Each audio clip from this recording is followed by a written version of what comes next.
Welcome back. We're moving along with the section that's called Moving Ahead. What to expect, what to think, what should I be thinking right now? What should I be expecting? And, what do I do next? I like to keep you on track. That's why every section we have this moving ahead section.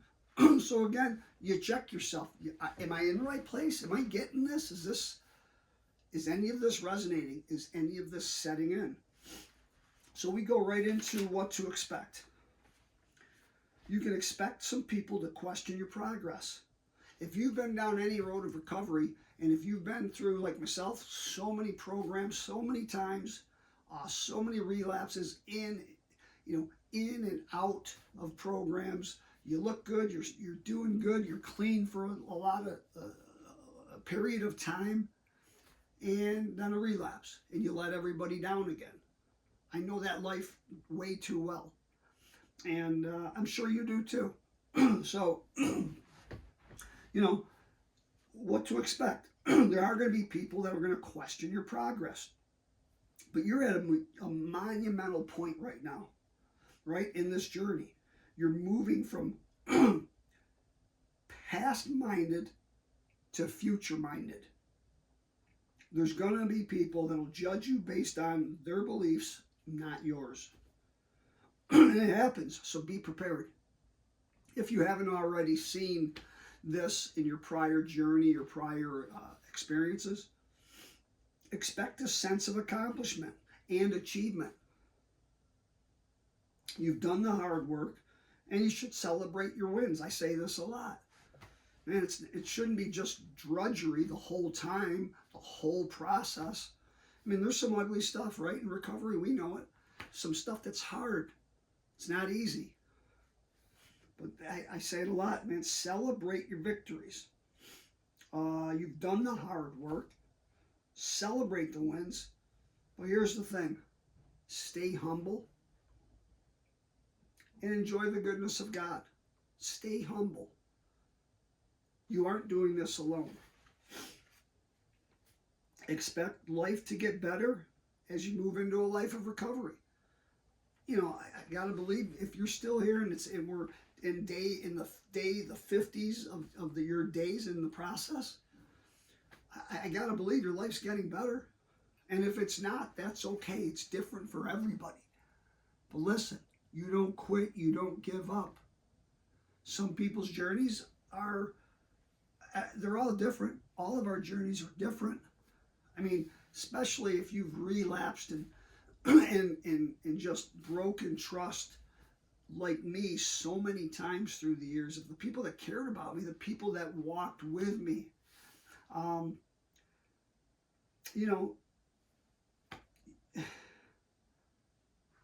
You just can't, not everybody's going to take the ride with you. And you've got to understand it. You've got to be prepared for it. And you've got to be okay with it.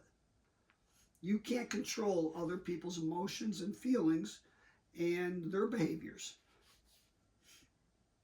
Expect the enemy, the devil, to continue his attacks on your life.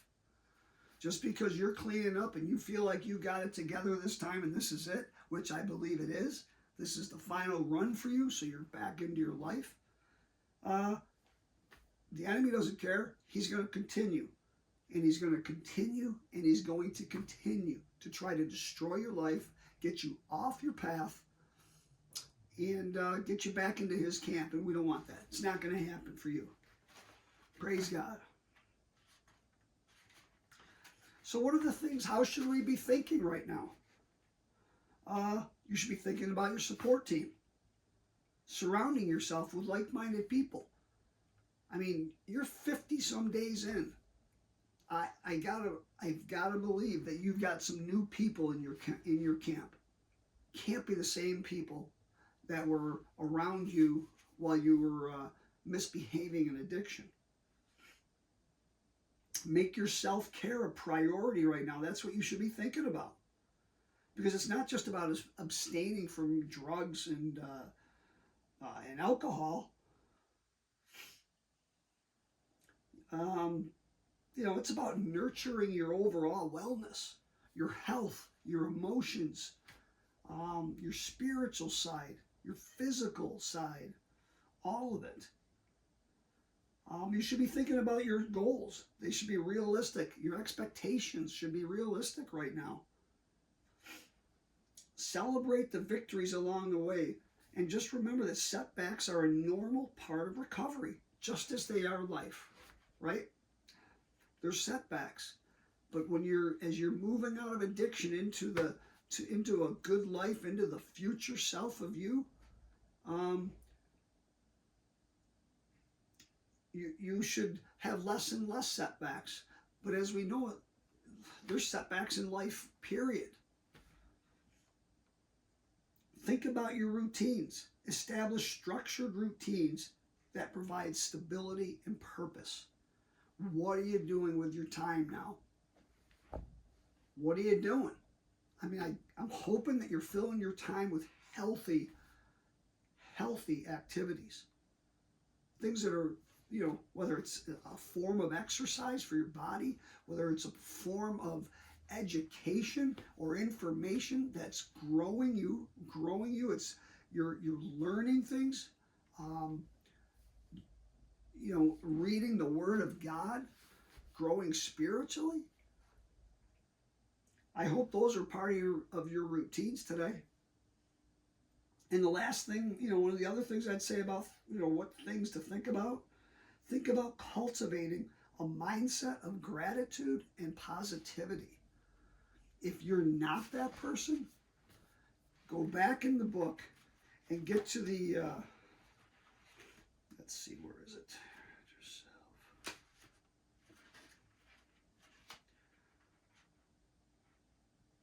Let's see, I'm just going back in here. I want to tell you this. Where are those affirmations?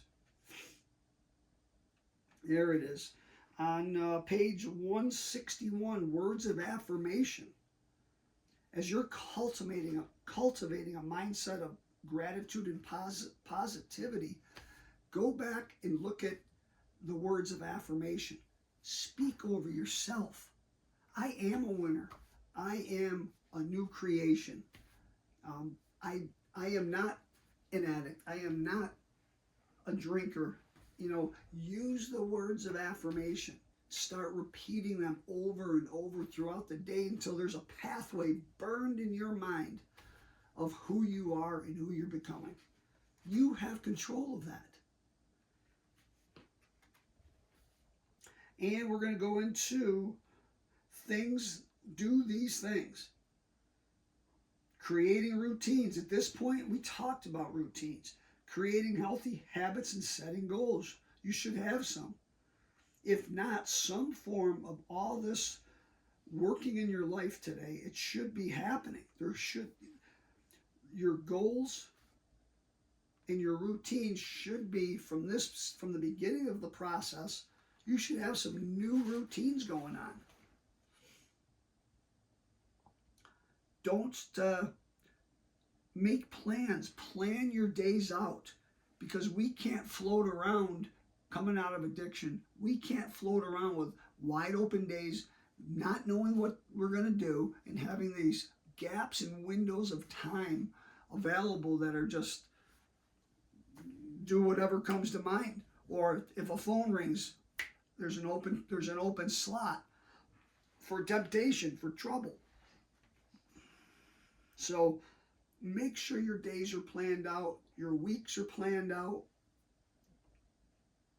And I gave a bunch of sample routines, morning routines, night routines, with activities, self-care and wellness activities, an evening routine.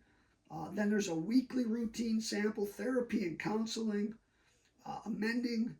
attending sessions to address underlying issues if you need it. I mean, go to a counselor, go to a therapist on certain things if you need it. And don't ever forget and always go to God first. He lives in you. He wants to help you. He wants to see you better. He wants to see you healed. So you'll see I gave all kinds of activities and routines, just samples. You can incorporate some of these, or you can fill gaps of things that you want to see that's not in here. But get yourself routined. Setting realistic goals, practicing mindfulness, addressing underlying issues. These are things you need to be doing. Are you doing these things? Now that you're getting out of addiction, stepping into the freedom of just living life as God designed it to be, you should be practicing these things. You know, you should have a really good relapse plan right now. You know, and the value of having a relapse prevention plan, it's going to serve as a roadmap to help you navigate potential setbacks. Be prepared. The what ifs. What if this happens? What if this person comes around? What if I hear a phone call and I pick it up and it's so and so? Have that plan. It'll help you develop healthy habits and routines. Having a really good relapse prevention plan, it'll encourage you to build a support team. You better have a support team now, and a really good one. It's time for a team meeting right now at this stage, right? What's a team meeting? That team meeting is when you gather your most trusted and faithful friends together. Update them on where you're at in the process. Update them. Tell them about your relapse prevention plan. Tell them what you've been doing with your time.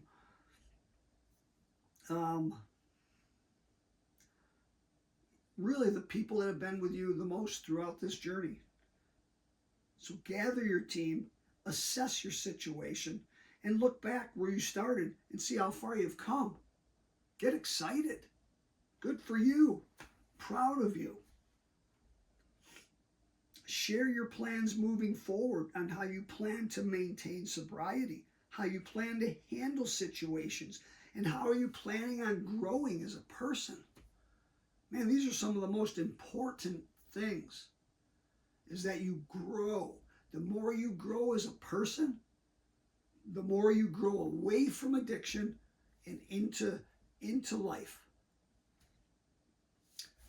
Jim Rohn, motivational speaker. I've listened to so many of his books. Pick up Jim Rohn's books.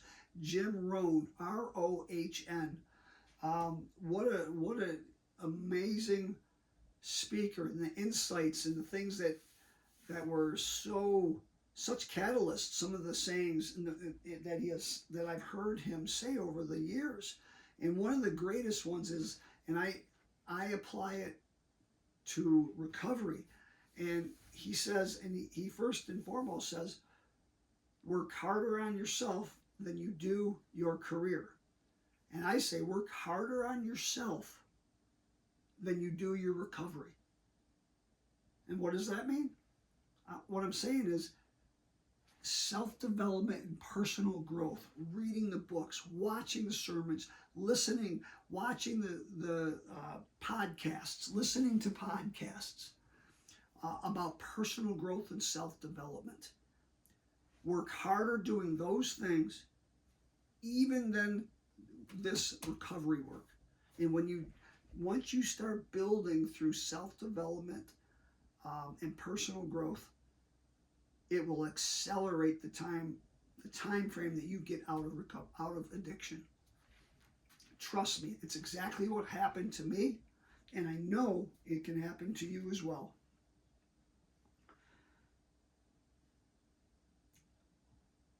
In the next video, I'm going to continue on page 116. We're going to talk about your future self, and we're going to go with our expected outcome at the end of this step. What is your expected outcome? And we'll go over those things to see how are you. Are you in line? Are you on track? So I'm looking forward to seeing you in the next video, and we'll get into your future self. Talk to you soon.